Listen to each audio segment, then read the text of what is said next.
புரட்சித் தலைவி அம்மா அவர்களின் 78வது பிறந்தநாளை முன்னிட்டு எடப்பாடியார் தலைமையில் ஆட்சி மலர அயராது உழைப்போம் மதுரை டாக்டர் பாசரவணன் மருத்துவ அணி இணைச் செயலாளர். சசிகலா தனது புதிய கட்சியை தொடங்கியுள்ளார். ராமநாதபுரம் மாவட்டம் பசும்பொன் அருகே கோட்டைமேடு பகுதியில் நடந்த ஜெயலலிதா பிறந்தநாள் விழா பொதுக்கூட்டத்தில் இதனை அறிவித்தார்.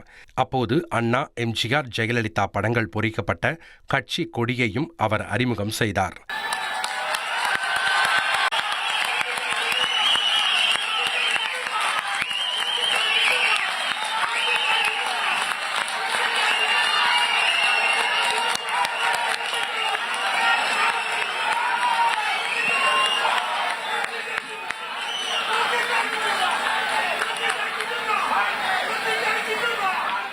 தொடர்ந்து மேடையில் பேசிய அவர் கட்சியின் பெயரை பின்னர் அறிவிப்பதாக குறிப்பிட்டார்.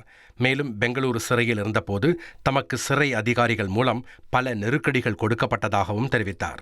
அம்மா போட்டோ வச்சு சத்தியம் பண்ண சொல்லி எல்லார்கிட்டையும் கடிதத்தை வாங்கி அதுக்கப்புறம் கொடுத்து நான் கையெழுத்து போட்டு கவர்னருக்கு அனுப்பிச்சு விட்டு மறுநாள் காலைல 11 மணிக்கு பெங்களூருக்கு போனேன். இதுதான் நடந்தது. அப்படியே 2-3 மாசம் போச்சு. அப்ப எல்லாம் இவர் எப்படி என்ன அப்படிங்கறது எனக்கு சரியா தெரியல. அங்க போனதுக்கு அப்புறம் 4-5 மந்திரிங்க வந்தாங்க என்ன பார்க்க. ஒரு 2 மாசத்துக்குள்ள வந்தாங்க.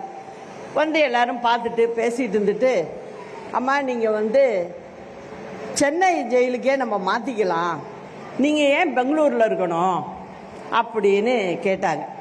அதில் செங்கோட்டையர் ரொம்ப கேட்டார். அதை அம்மா இங்கே மாற்றிக்குவோம், நம்ம செக்ரட்டரி ஹோம் செக்ரட்டரி லெட்ரு கொடுத்து பெங்களூர் ஹோம் செக்ரட்டரிக்கு கொடுத்தா போகிறோம், நம்மளுக்கு இங்கே டிரான்ஸ்ஃபர் கொடுத்துருவாங்க, அதனால நீங்கள் நம்ம ஊர் ஜெயிலுக்கு வந்துடலாம். நான் ஏதோ தெய்வாதீனமாக எனக்கு கடவுளே சொன்னிச்சு போல இருக்கு.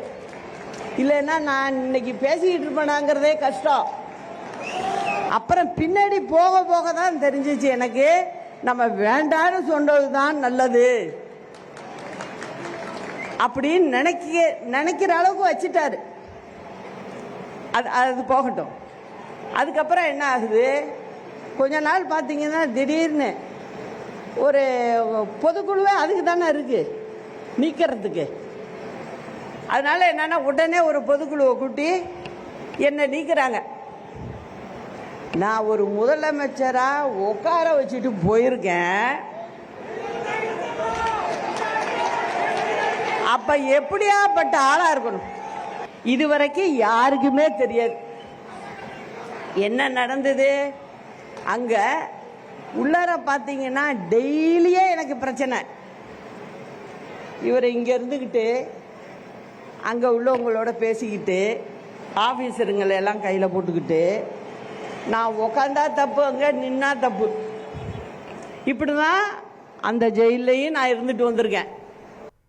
ஜெயலலிதாவை நான் தான் கொன்றுவிட்டேன் என எதிரிகள் கதை கட்டிவிட்டதாக சசிகலா குறிப்பிட்டார். 2016 தேர்தல் முடிஞ்சு 72 நாள் ஆஸ்பத்திரியில் இருக்கோம்.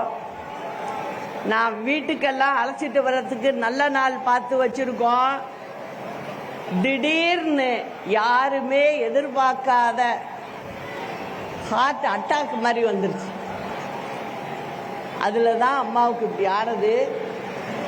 ஆனா வெளியில என்னென்ன கதை கட்டி விட்டாங்க நம்ம எதிரியெல்லாம், இந்த அம்மா தான் கொண்டுட்டு அப்படின்னாங்க. அரசியலுக்காக நீங்க செஞ்சீங்கன்னா அது எப்படி உண்மையாகும்? புரட்சித் தலைவி அம்மா அவர்களின் 78வது பிறந்தநாளை முன்னிட்டு எடப்பாடியார் தலைமையில் ஆட்சி மலர அயராது உழைப்போம் மதுரை டாக்டர் பாசரவணன் மருத்துவ அணி இணைச் செயலாளர்.